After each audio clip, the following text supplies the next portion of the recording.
Welcome to everybody who is here. Thank you so much for taking time and being a part of this event. I will now welcome and request Krishnanji to, open and say a few words. Okay, thank you very much. Actually, you've already done my job for me by welcoming everybody. So, but let me formally do this.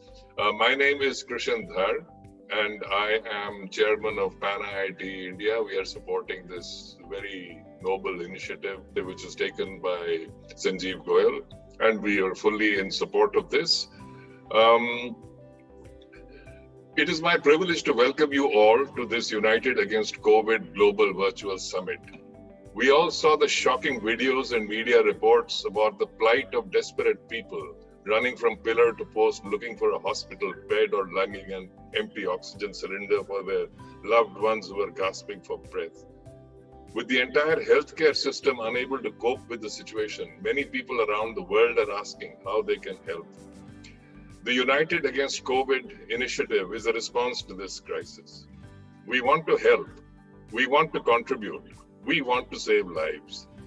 That is why we have come together today to discuss how we can join hands and help as much as we can to overcome this crisis and to contain and bring the pandemic under control. I don't think I will take much more of your time. There is some interesting sessions coming up. I think Sanjeev Goyal will be personally taking you through the program today. So I'll hand over to him now. Thank you.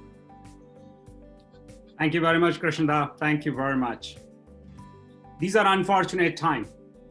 We have lost some lives due to COVID-19. Let's keep humanity alive. United Against COVID initiative is to create an actionable framework that how can we live in this COVID world and thrive. India has 5,000 plus years old history, 1/6 of the landmass of America, and 5 times of US population. India's challenges are 1,000 times more complex. India is the largest exporter of intellectual brain power. I'm an engineer, and most of us on this, at this time, are engineers. We want to solve problems, we solve problems. We solve problems for a living. And the only way to solve this problem is we have to unite together and create and build a framework for the future or even present right now. Let's talk to the expert from public, private, and nonprofits. Let's learn from them what are they doing so we can create some guidelines for this framework. So our first guest is Arjun Malhotra. He's a known name co-founder of HCL, Headstrong, and several other companies he has started. Arjun, welcome to our show. Thank you, Sanjeev. Thank you. And thank you for having me on. Good morning, good evening, good day. Depends on where you are in the world. I think I'm not going to talk about the problem. All of you are aware of what's happening in India and the problem we have right now of oxygen. We have problems of, cryogenic transportation to get oxygen from where it's produced to where it's needed. And we have problems of oxygen plants, not enough oxygen plants in hospitals. I think what we need to do is we all need to step up. I see a lot of people talking about and criticism, and that's okay. But unfortunately, I don't see the critics giving us any solutions. My batch from IIT, there are people converting nitrogen plants to give oxygen. I believe that's not a very complex process. I do think also a lot of private organizations, non-government, need to step up and need to be much more proactive in what they're doing. I know a lot of them are doing it, so this is not criticism. It's just that I think all of us have to pull together at this time to try and make sure that this problem doesn't become a bigger tragedy than what it is today. So, there's a lot of work going on. I'd be quite happy to share that with some of you. I got a very nice email this morning when I woke up from another IITian who was there in IIT Kharagpur with me when I was there. who now has a charitable hospital, the Durlabji Trust in Jaipur. And he just sent me a video of an oxygen plant being installed in the hospital, and that a second one is coming there shortly. And that's really nice to see that things are happening, things are changing in India. We see the numbers going down. Touch wood, I hope that's it goes down as quickly as they came up. And also, from whatever I read, COVID, sort of the problems stay with you for a long time. So post-COVID clinics, how do we handle people who have a longer recovery? I think we need to start thinking about that at some stage at the back of our mind, because we need to have that in place when this whole thing goes down. And I was been talking to Sanjeev to see what we can do or what planning we can do to get this operational. I see a number of people I work with from Wheels Global, Dr. Raj Shah, and a number of others. Thank you very much for all the work that you're doing. I'd also like to thank Air India, Qatar Airways, and Emirates, who have offered to ship our oxygen concentrators and other equipment free to India at this time. Thank you all for pulling together. Thanks, Sanjeev. Thank you very much, Arjun. Thank you very much for your time and joining us at 11th hour. So, Dr. Vyas, welcome to our show. Thank you very much for joining us at such a last minute. Dr. Vyas is a Bay Area-based cardiologist, microbiologist, cellulologist, robotics expert. Those who doesn't know him, please look up his name. He has done a lot of great work. The big thing is he has a great heart. I asked him for help and he said, Sanjeev, what do you need? So the question, Dr. Vyas, we have is, what is the role of private enterprises? Because we all have to take responsibility. We cannot say this is someone else's responsibility. It's our life, our responsibility, our country, our world. Sanjeev, first of all, thank you for inviting, and it's a pleasure to be following Arjun and other panel members in this great group of IIT people. Definitely, IIT will play a very, very key role. All the engineers and all the private sector will play key roles. Today, I will divide the job that is in hand in three parts. What is immediate task? What is a short-term task or near-term? And what is a long-term task that's in our hand? Right now, what Arjun also mentioned is telehealth. There are so many telehealth platforms right now. I think the problem is becoming dissemination of the right information to the end users. Again, I think we are failing again in identifying how the end users can use the technology as well as the brain power that's available to help them. There is still a lot of confusion how to go forward with the limited medicine we have. I think we don't have a lot of treatment as well at this point. More than treatment, there is confusion. There is a lot of other kind of issues happening, and all those things can be taken care by technology. And I'm a very avid technology fan. So I think when we started, me and Arjun also started to think about putting together one of the very biggest technology telehealth platform with like 20,000-30,000 desks open, where there can be streamlined physician as well as end users, and that can be promoted with the help of government. I think without government-private partnerships, things won't work because the trust comes from the government.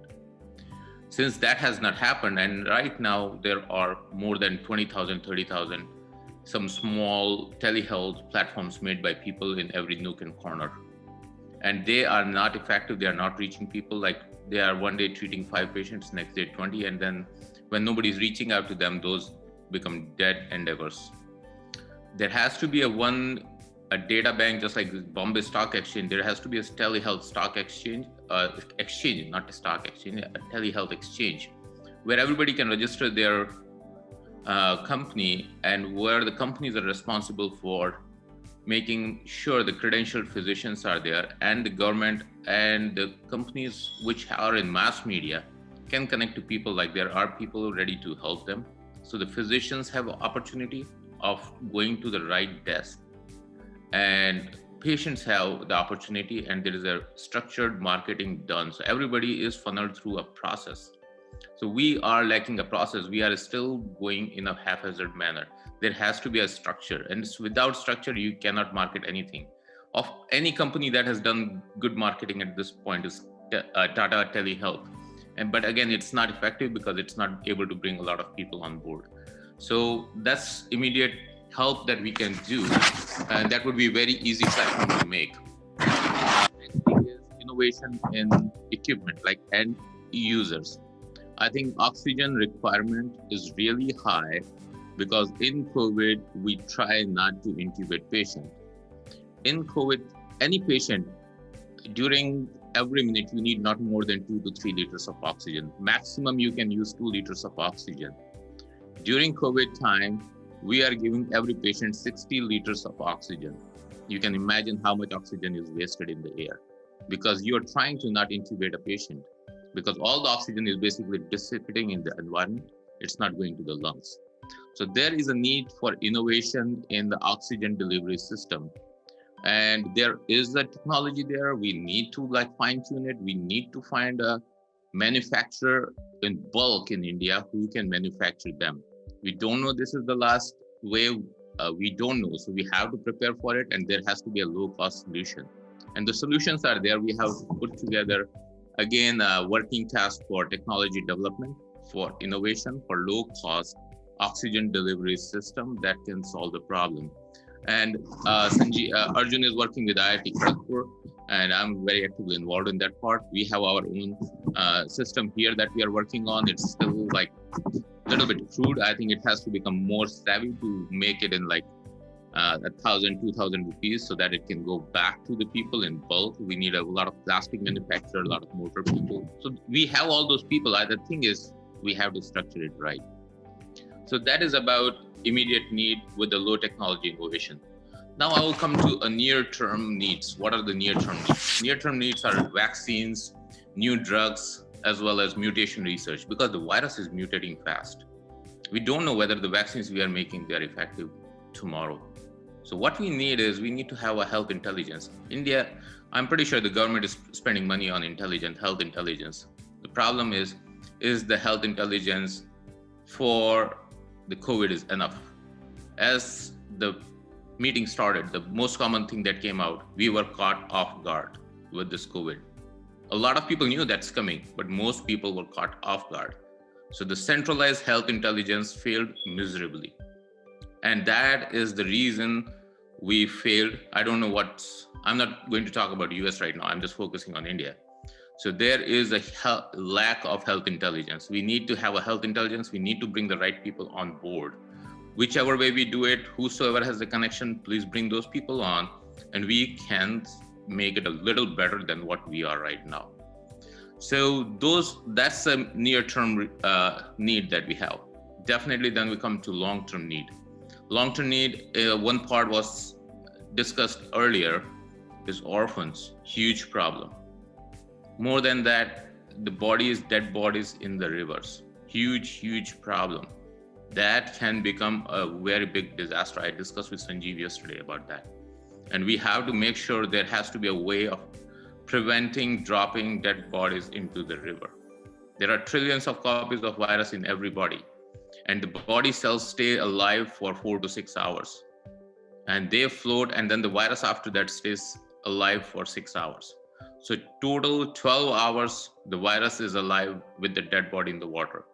We don't know whether there are 100 bodies. We don't know whether there are 1,000 bodies, whether there are 10,000 bodies in the Ganga and other rivers. That is a problem.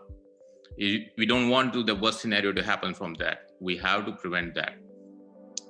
Then coming the role of investment in R&D, drug discovery, I think those are important things that we have to do. Education system has to be a little bit more tight for the physicians to understand the engineering aspect of the issues. I think there has to be better collaboration in near future for the physicians and the engineers to come together. I think they're running on parallel paths. There is no collaboration, and that collaboration has to come sooner. If the Penn IIT works with Penn physician and find the researchers we can, and find some better solution for a lot of things that we can do, there have to be low cost because there are 140 crore people and huge population to serve. we have to find a low-cost solution for the nation, which is as effective as possible. And the bureaucracy has to bring the red tape down so that the implementations can be easy. So I can take some questions in the end as well. Thank you. Thank you very much, Dinesh. Thank you very much for joining hands with us. This is of need. I'm really grateful to all of you who have joined. Dr. Vyas has shared with us how he and his organization is helping the nation, helping our world. Our next guest is Dr. Raj Shah. He is instrumental in collecting and sending 6,000 plus oxygen concentrator. And that, just imagine how big of a task it is. We are in the process of shipping 432 units. Collectively, we have done close to 2,000 units, but I know for last 10 days, almost 12 people in United Against COVID team working day and night to make it happen. In fact, we reached out to even CMD of Air India, who happened to be IIT Delhi alum. They all helped us to move this. So Dr. Raj Shah, we'll talk to Raj Bayani later about how you have done it and how you are able to do all this. This is unbelievable. And you did all that in less than 10 days. But let's talk about how your organization focused on telemedicine solving the problem. Thank you, Sanjeev. Whenever pandemic hits, there are two important things. One, it affects individual, our patients. And other, because it spreads so rapidly, it becomes a public health, and government and they have to step in to solve the problem.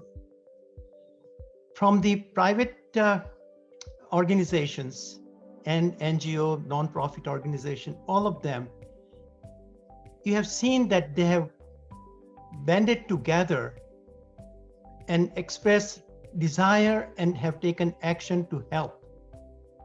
And one of that organization is Wills Global Foundation, which is Penn IIT Alumni Initiative, started in 2007. And I am in charge of the healthcare section. And the mission is to bring technology for the delivery of the healthcare. In that section, we have created a way to take this care to the last mile, to the villagers and where there is no healthcare facility available. Only way we can do that is by remote connection with the patient. We do not have enough doctors. We do not have infrastructure to reach in person. But yes, we can reach to them and provide care. The way we have done is we have trained very quickly a person who is a resident of that village. We call him telemedicine operator. Give them a smartphone with this software built in, and also important devices that doctor needs to get that information, like pulse oximeter, temperature, blood pressure. With that information, initial treatment can be given to the patient. With the generous donation, we now have created, about to be creating more than 300 such telemedicine sites, and each operator can see maybe 15 to 20 patients. Questions, Dr. Shah, on this. How are you handling the regulatory hurdles? Because I was told there is a bigger challenge here that you can't solve it at this point of time. So can you really do it? Yes, you can. When you do private medical care, we don't need government. And I think when you go to government, I'm sorry to say, they create more barriers. Let's not talk, Raj. Raj, we agreed. We will be only positive. Government is doing whatever they can. So we have to take responsibility as private citizens. So we decided we're just going to go on our own. We're going to go to the villages. We're going to train those people, give them the software, bring our own doctors to see them and provide the care. Awesome. Awesome. And we will be, within a week, we'll be doing maybe 3,000 to 5,000 patients a day. Wow, that is impressive. Small contribution. We are giving power to the citizens. We are Yes. giving power to the people. And I want to tell you something, that thanks to you technologists, I tell you 90% of medicine we practice is facilitated by you technocrats. So my salute to Penn IIT alumni and all those who are working. Without technologists, we will still be living in Stone Age. And we are so grateful. And anytime we have We have to think of 7.3 billion people, Raj, as we talk about. It's not about 1.3 billion people problem. It's a 7.3 billion people problem. Yes. And it's going to be 10 billion very soon. So we don't know. We can't train enough doctors like you. We can't do that. So the only way we can do is technology. Yes. And that is where, digitize. Sanjay, that's why I salute. That's why, although I'm a cardiologist now practicing for last 50 years, started before even some of this technology available, I have adopted technology for one single purpose: how I can deliver care to my patients. And remote delivery is the best way, most cost effective, and you can reach out to many. How can we find it? How can our audience find your information so they can go and take the advantage, they can learn and they can practice it quickly? Thank you. Go to our website, willsglobal.org, and go under the healthcare section. You will see how we are doing it. And we also make an appeal to donate, because $1,000 donation, I can create 2 sites in less than a week. And each site can then start seeing more than 100 patients a day. One village, roughly. So in a small village. That's awesome. Right. Raj, thank you very much for taking the lead. I really appreciate your time and support. I would like to start our next panel, which is around the role of government. So we always talk about what are their challenges, how they need our help. This problem is not a simple problem. This problem nobody's prepared of. I'll share my conversation with the healthdata.org organization, which is funded by Gates Foundation. Dr. Chris Murray is heading that. Extensive experience. There is a book written after him, One Doctor for 7 Billion Patients. Challenge is, we don't have data. They predicted there will be a second wave, and there will be a second wave in India, but they didn't know when. They didn't know the severity of it. I personally spoke to several IAS officers, and they are all overwhelmed, and we have a very difficult situation at their hand. They're working really hard as much as they can. If you have ideas, suggestions, things we can do as a team and the group, please share with me, and we will work with them to solve this issue. Our next panel is on technology. That is what we live and breathe, especially in Silicon Valley. 500,000 of us have built amazing, amazing companies, and most of us, one way or the other way, working in tech. I have my co-lead, Arun Jain. He will be taking a lead on it. Arun, please start the panel.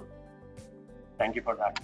Next, I would like to invite Director IIT Guwahati, Director IIT Delhi, Professor V. Ram Gopal Rao, to share his thoughts about how current situation and future can be changed with technology and innovation, how we can put end to this crisis and make humanity live forever. Yeah, thank you very much for having me here. And in fact, a typical IIT, if you look at, we are about, on the campus, you will have anywhere from 15,000 to 20,000 people. So that is what a typical campus of an IIT would look like. And now, dealing with these 16,000 people at IIT Delhi, for example, we were onboarding students. So we had to again tell them to, we had to give them a choice to go back if they want to. I ask a question. Yeah, please. This is Sanjay. Just a quick question. We are all technologists here today, and Silicon Valley is here to help. Do you have a challenge for us? Any problem you think we could solve collaboratively? Yeah, I think one of the things now at IIT, we are preparing for the third wave now. And one of the most important treatment for COVID is oxygen.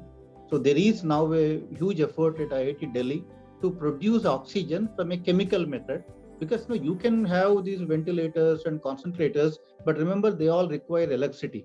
Now in a remote kind of a place, you may not have electricity, and therefore IIT Delhi now is investing a lot of efforts, while other IITs I know are working on the concentrators and all that. At IIT Delhi, there is a major effort ongoing, which is based on common chemicals. We are working jointly with IISER in Pune. Using common chemicals, can we produce oxygen, and can there be a bedside kind of an oxygen system which doesn't use any electricity? So we are now in the process of building a few prototypes, and we are in the process of incubating a startup so that they can get all the supply chain things taken care of. Idea is to put out at least 1,000 bedside oxygen generating systems out of chemicals which does not require any electricity. So that is where we are focusing all our efforts right now. So I think that is where maybe we can collaborate. These startups can benefit from, I think, some of the experience that you all have. And we also on the campus now, we had a very small hospital. So I think thanks to many of you, Sanjeev and Arun and all of you, I think the concentrators now we are hoping will come. We are trying to set up at least 30 beds in IIT with oxygen concentrators attached to them, so that if anybody on the campus goes critical, we can keep them on the campus. So that is one thing we are preparing for the third wave. So in terms of technology, I think the oxygen is the most important thing. And this chemical-based oxygen thing is where now we have a major effort going on, and jointly with IISER in Pune. So I think Thank you very that much, is one Professor thing. Rao. We will work on it. We'll work collaboratively, and I will request whoever is the person leading it, if they can share the design and the work they are doing, how can we collaborate and help. I just want to take 10 seconds to thank Professor Rao. United Against COVID initiative wasn't possible without his support. He not only guided me, he said, Sanjeev, go ahead and do whatever you can to save life. I'm really indebted to you, Professor Rao. Thank you so much. So before I bring our next guest, the key reason we had this panel is we believe only through technology we can solve this problem. But just technology won't be sufficient. We need collaboration. We need to work together as a team. What is the secret? How a human is defined? And that is the reason I invited our next guest, Anu Acharya. She is CEO of Map My Genome. She understands every single human at the DNA level, at the RNA level. Anu, welcome to our show. Anu, I have a very simple question for you. I won't take too much of your time. Question is, we talked several times about how the human DNA is built and how these vaccines new vaccines are in the market, which are RNA based and some are the old traditional approach. What role is technology playing, and how can technologists like us, and especially in Silicon Valley, can help solve this problem? Because we have to solve it. We can't just wait for someone else to solve our problem. So I guess it all depends on if are we looking at it from are we looking at the genomes the problem from a genetic landscape lens, or are you looking at it from a problem which is more like, I think a lot of other speakers were talking about, more on medical supplies and medical knowledge and treatment and so on. So I think let me maybe address the issues that I'm probably more familiar with. So we have been involved in doing both COVID testing. We also do obviously mapping of genomes, both at the human level, but also at the virus level, in collaboration with one of the public labs that's involved in the sequencing of the genome. So I think maybe the one area that probably can be the most helpful will be to be able to, one, look at it from both in terms of funding, but also in terms of how do we set up the infrastructure to be able to do this analysis ahead of time. So I think right now, for instance, I think a lot of advances have been made. I think this pandemic, I think we did many things that we haven't done before, as not only as a country but pretty much as a globe. I think everybody put in information that was out there. The question, let's change the question a little bit, right? you are an expert. Your organization is testing thousands of people's saliva or doing a lot of testing for the COVID. Question I have for you is, the kit is very expensive. It is very complicated to do the test. And there are a lot of villages we have serious problem right now. In fact, we don't even have oximeters in these villages. There are 100,000 plus villages. There are several organizations reached out to us, and that's an appeal to our audience who are listening to us. We need your help. The villages in India need your help. This is not just the city's problem.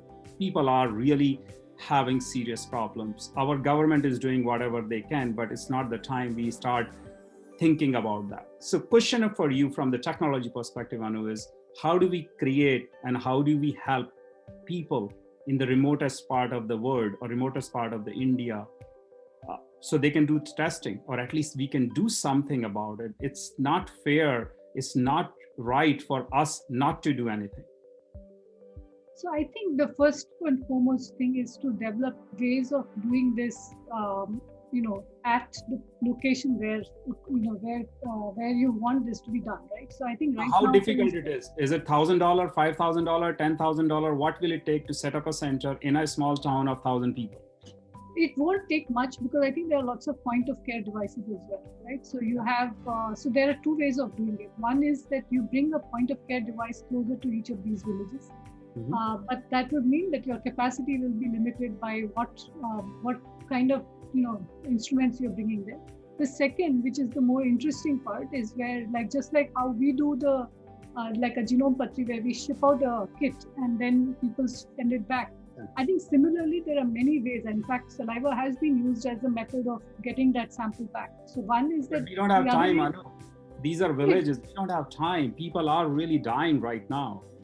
Correct. But I'm saying that, the easier way is to bring in a quick point of care device to the village. So it's easy to do that. So all you need is a trained phlebotomist, and then you just need to make sure that the sample is collected and put it in there.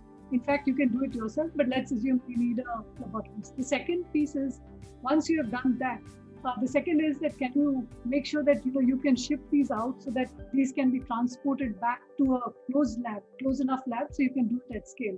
Right. The problem with point of care will always be that you will be limited by the scale. So if it is a small village, I think point of care makes sense. If it's has more population, then it makes more sense to be able to very quickly do this test that you can get transported back safely into the closest lab. So I don't think, from a RT-PCR perspective, I think India has done reasonably well. I think there are now 2,000 labs set up. Yeah. So I think, but it's still, we want to help, Anu. The problem here is we have 1.3 billion people in India. We can't wait for someone else to take care of the problems we have. As a society, we have to rise. As a society, we have to work together and do whatever we can to save every single life we can. And that is the reason we decided to start this initiative called United Against COVID. This problem is not going away. We all know that. This problem may go for another years. We are trying to find ways how to mitigate it, how to reduce the challenges we have, and how do we solve this problem going forward. So that's the conversation more for our next panel, because we have amazing nonprofits who are helping us, working with us to take this initiative and to take it to the next level, last mile connectivity. But Anu, thank you so much for your help. Thank you, Anu, for being on our show. Let's bring our next guest. His name is AGK. AGK is president of TIE, and he is doing phenomenal work. I requested him to come and help us. He was the president of Pratham Silicon Valley too. Let's hear from him how he and the organization he support helping. AGK. Yeah, Sanjeev, thank you very much. This is a great thing that you're doing, bringing everybody together. Uniting is the best thing that we all can do at this point in time. You pointed out two things, right? You talked about my role at Pratham and now at TIE. I'll generally say, because it's all NGOs and the people listening on your show should understand that we are talking about two and three things, right, when it comes to NGO. The first thing is you need to increase awareness, right, what you're doing now, and every NGO should do that, right, because it's important for them to know increasing awareness, their community, their constituents should know what is the intervention, how, the why, the how, and the what has to be explained very, very clearly, right? That's awareness piece. The second one is engagement. So like you pointed out, you have 250 volunteers. Similarly, every organization has got a core, right? Engage them very, very well, right from your board of directors all the way. So let's talk about it, AGK, for a sec. When you talk about bringing these people together and volunteer, I'm able to do it in less than 10 days. All this thing we have done in 10 days. And I'm so grateful. They all call me their leader, but I consider myself just the volunteer. Yeah. Because they are the wind beneath my wings. I'm getting a lot of credit. I'm getting a lot of support from everyone, but they are the reason we are all here together. And they are the one making the difference in India. Yeah. So question I have for you is, there are so many NGOs doing phenomenal work. What is the challenge? Why aren't we uniting together and taking this cause as the cause of everyone? I mean, see, each NGO has its own mission, right? So bringing all of them together, platforms like this, and Rajiv talked about the Give India, and which is the platform the entire Thai community is rallying behind, also for the I Breathe for India campaign, right? So end of the day, so let me finish the three things for a moment, right? Awareness, engagement, and the third one is fundraising. And so what you're trying to do exactly is to bring that three components together, right? And ultimately, when these three things happen, right, people start giving three things: time, money, or time and money. Okay. And if NGOs can make that happen, then it doesn't matter which cause it is, right? Because then you get off your laurel and start supporting that. So I think it's events like this where we bring together, like in the case of Thai, we've got 61 chapters, right? All of the Thai community is rallying together and spreading the same message, with our own structures, right? So the way I look at it is, one problem is on the ground, and one problem is the people at you talked about various countries, right, as NRIs. So what we should do is we should do our part of providing that awareness, raising the money, and provide the time to do either one of those. That's what we can do sitting here. But on the ground, people should do what they are good at, because they are seeing the reality every day. But connecting it and communicating, and messaging very, very well. Pratham does a very good job of it, right? We get updates from Rukmini pretty much every, at cadence, right? Not only from her, maybe at once in 2 weeks, 3 weeks, whatever. Then the people working on the ground will keep sending messages. So engaging the donors to say that, hey, this is what is happening is very, very important. So each nonprofits do that, and then they try to help each other out in terms of their mechanism to communicate and all that stuff, is what I would say, is a great way to do. If NGOs can, work together in messaging, that's very, very important, right? Instead of saying that I do it this way, you do it that way, let's all try to unite together and give the message. That's more important. Thank you. AGK, I completely agree with you. That's the reason, a lot of people, most of the people on this call know me personally. I am not affiliated with any organization. I'm here for people. I just want to help people. We have a lot of people. CDC is changing mandate, and I'm not sure if it is a good idea, if taking mask away is a good idea.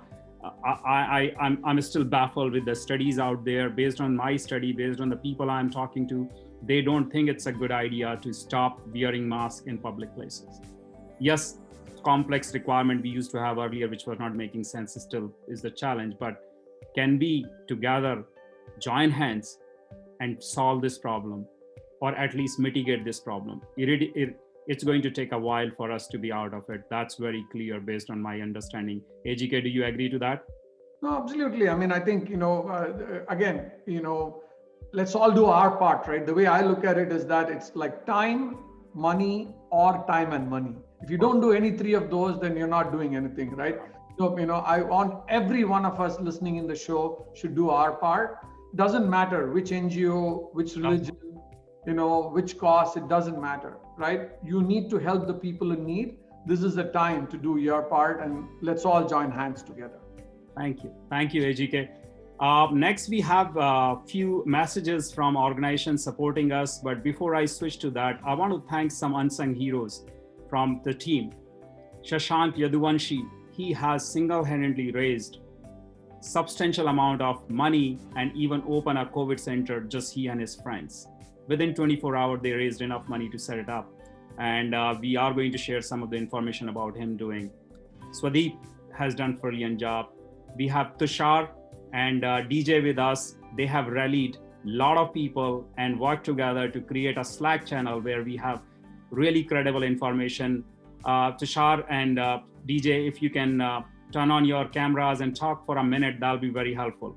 Thank you. And it's amazing to see so much of activity. As Sanjeev said, within matter of 2 weeks, we started a channel, and as of this morning, we crossed 1,000 volunteers on the Slack channel. AGK summarized it very well. He said two things are important, awareness and engagement. And that's where I think activities like Slack, and we have a website, and we also have a Twitter handle, which we all created precisely to increase awareness, develop engagement, so that people can contribute time or money, or time and money both. And this is completely decentralized effort, which is what is amazing. People are joining and they are trying to build wherever they can contribute. So we encourage everyone to follow that. I will post the links to the Twitter and the website on the chat, but I'll let Tushar also chime in with. Yeah, this is the Slack channel we are talking about. We have 1,000 people, and we have got channels across every known state in the country. We have channels for oxygen concentrators, hospital beds. There are 1,000 people working across US and India in real time. People have been approaching us to save lives across every part of the country, and we have been helping them in real time to save lives. Our ask to all of you, we are not looking for money. There are enough NGOs who are working through that. We only want you guys to come join this channel. It's very easy, open to everybody. IIT COVID Task Force at slack.com, and be there to support people. This is almost like a command center to help people in every part of the country get oxygen cylinders, beds, hospitals. If anybody comes and posts, take an example of on the general channel, somebody's urgently requiring a B positive blood, and we directly responded to the person right away, helping that person with all kind of links, blood donors, stuff like that. And we are doing this in real time, helping dozens of people every day, and it's making a difference. We cannot save everybody, but we are saving as many people as you can. Some of you know that I run a global IIT Artificial Intelligence Forum. There is no artificial intelligence here. There is normal human touch. And I'm, by the way, very moved by Sanjeev's, overall United Against COVID initiative. The only thing I will say is, given that the Slack channel is now kind of getting into a cruise control mode, I'm going to, shift my focus a little bit more towards helping Sanjeev with a couple of other initiatives. So thanks everybody. Just want to let you know, behind Sanjeev, there is a force of 1,000 people working day in and day out, helping people in every part of the country, not affiliated to any NGOs, but helping save lives. So thank you, Sanjeev. We are with you through this journey. Thank you. Yeah. And one comment, we posted information on the chat here on the Zoom call. Please click on those links to join Slack, follow Twitter, and follow website. Thank you. Thank you, everybody. Thank you, Sanjeev. Thank you, Tushar. Listeners and viewers, you can get more information about UAC on the website unitedagainstcovid.live. And we'd like to tell everyone who's watching on different platforms, UAC's Facebook page, which is United Against COVID Live Facebook page, the YouTube name by the same, YouTube channel by the same name, the Radio Zindagi Facebook page. We have, UAC has over 250 volunteers making sure that the resources are being utilized, whatever the funds are being raised, whatever resources are being accumulated and gathered and sent over, they are being utilized. Ground level resources are going to the hospitals and anyone and everyone who needs it. Units are being landed to the people in need directly, and the NGOs who those people are reaching out to. And if you'd like to participate, if you'd like to make a contribution, if you are wondering how you can help, someone already also said over here, it's time, and money. whatever works for you. So you could log on to the website unitedagainstcovid.life to make donations. The foundation is 503c and tax exempt, so anything you donate will be tax exempt. And apart from that, we've also been receiving many suggestions to fund various organizations as well. So what we say is that you can donate to any organization that you wish to support, as long as you extend the support. Right, Sanjeev? Sanjeev, would you like to say something about matching donations? Is that happening? Yeah, so definitely matching donation is happening. We are working with several corporate partner. Apple employees can donate through Apple, and we are getting 1:2. So 3 times of the donation people are making. Google has similar initiatives. So IIT Delhi Excellence Foundation is the name of the charity. We are collecting funds. That's a 501c organization behind UAC. It's IIT Delhi Excellence Foundation. Yes, it's an appeal from all of you to donate. It does not matter whether you donate to IIT Delhi Excellence Foundation or any organization. We are here to help. We are united. We have to unite against this pandemic. Absolutely. Problems are real. I cannot stress enough how difficult the situation is. In my own family, 8 deaths. These were healthy people. My own colleague who used to report to me, 38-year-old, gone. We need to help. We need to step up as a community. We can't just sit quiet and watch people dying. Not in my watch, not under my watch. Not on your watch. Absolutely. And so many people have said such great things about this leadership, about your leadership, how you are leading everybody to do the right thing. So we thank you for that. And also you said, big companies like Apple and Google are matching donations. What about medium-sized companies? What about small-sized companies? Let's say if I hear this conversation and if I want to go back to my employer, can that also be arranged?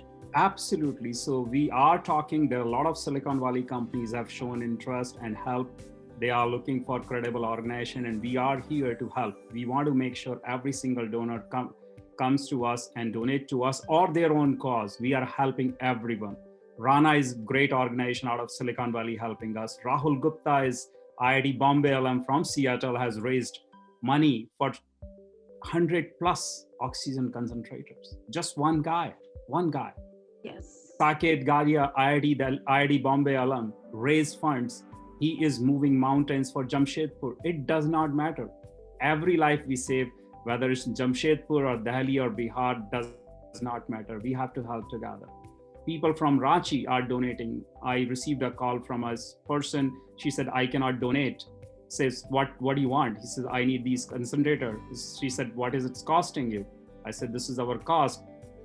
I said, I don't have funds, but what do you want? So she said, can you do it? I said, sure. If we have units available, we will donate to every single person. It does not matter where it goes, as long as it saves lives. So please don't donate with us or don't donate. What matters is, are you helping? Every penny counts. But the big one I want to talk about is most moving story. These 2 kids, one of our friend is Anand, his daughters, 14 and 16, their video we have played at few places too, raised $6,500 to high school kids for the cause. Can you believe that? Well, it is commendable. It is absolutely amazing. When the kids of that age join, magic happens. Our young generation, our next generation, let me tell you, they are something. They are not like us. They are different. They think about the world every single day. They talk about how can they make that different, how they can change the things for ourselves.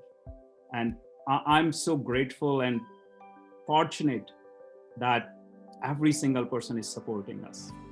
Let's continue with the event. I can't thank everyone enough for your support. Please, let's do our part.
Given the dire situation in India, a group of us IIT women came together and we were committed to doing whatever we can.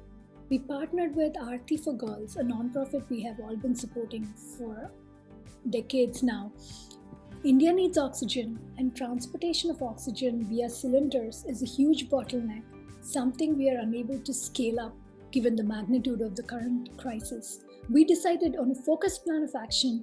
We identified one region in Kadapa. We are working on sending a consignment of oxygen concentrators and building and transferring a pressure swing adsorption oxygen plant. We implore you to do your part and stand up for the India that lies behind the headlines. Donate on Cato, GoFundMe, and through your company matching program. Help India breathe, help Andhra breathe, support Operation Oxygen. You can help by donating yourself and spreading the word in your circles. No amount is too small.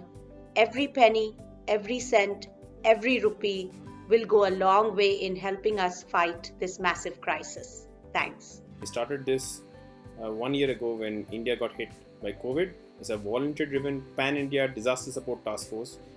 Hundreds of volunteers across the country, including frontline doctors, lawyers, we have IIT, IIM alumni, we have social workers and so on. This is the few initiatives that we already started in the second wave and already done in the last 2 weeks. We set up 3 hospitals in 5 days. We've given plasma to hundreds of COVID positive patients and done thousands of calls to get quality resources that are for availability of essential medical resources, including ambulance, oxygen, plasma, drugs, and so on. We also enabled donations of over 1.5 lakhs of N95 masks, PP kits, going into the crores. This is Breathe India program, which is a very multidisciplinary team with people on the ground. We have doctors on the ground to help us in medical. We have IoT folks on the ground to help track inventory. We have logistics, AirAsia, we have supply chain. Everything is locked in, so we're able to set up the hospital in such a short amount of time. There's no oxygen in the market. We are on the ground. We know that we need to create these very quick community oxygen centers and 10, 15, 20 bedded as we go along. This is the timeline. We set up the first hospital within a week, and this is 3 hospitals in the last 5 days. And this is the pictures of the hospitals we have set up. Oxygen given on day 1, hospital number 2, 3, 4, and 5. And we already have locations for the next ones coming up. We're already getting requests from different cities across the country, including Chennai, Bangalore, Delhi, Bombay, and so on. And we are going to work very quickly in other cities as well. We have Deputy Chief Ministers giving us help from the top, and including Joint Commissioner. And this is what our ask is. Please help donate. Go to covidindiacampaign.org and click on contribute. This is the plasma hotline if you need plasma, and we need visibility and PR. Please help us out. Thank you.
Thank you, Ira. I just want to mention that we can't thank these organizations and individual volunteers enough, because I personally, at one point in time when all this crisis started, was feeling challenged. I want to help, but how should I get give the help right on the ground? And these are the organizations and individual volunteers who really made it happen right on the ground. And all the help that we wanted to send sitting out here in US, they made it possible to get it to the impacted people. So thanks a lot to all these organizations and individuals helping us to make this happen. Thank you. The whole purpose of UAC is we unite you unite and collaborate. And I personally attended several breakout and I moved around. I learned so much myself.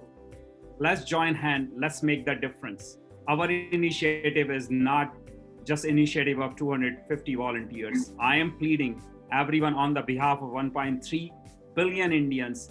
Let's work together, solve this problem. Problems are immense. Oxygen is just one, food is another one, orphan kids another one, mental support another one, healthcare workers another one. There's so many problems, I can't even start.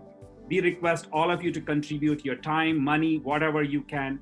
Please volunteer for us, volunteer for any nonprofit you work with today. Help is so important.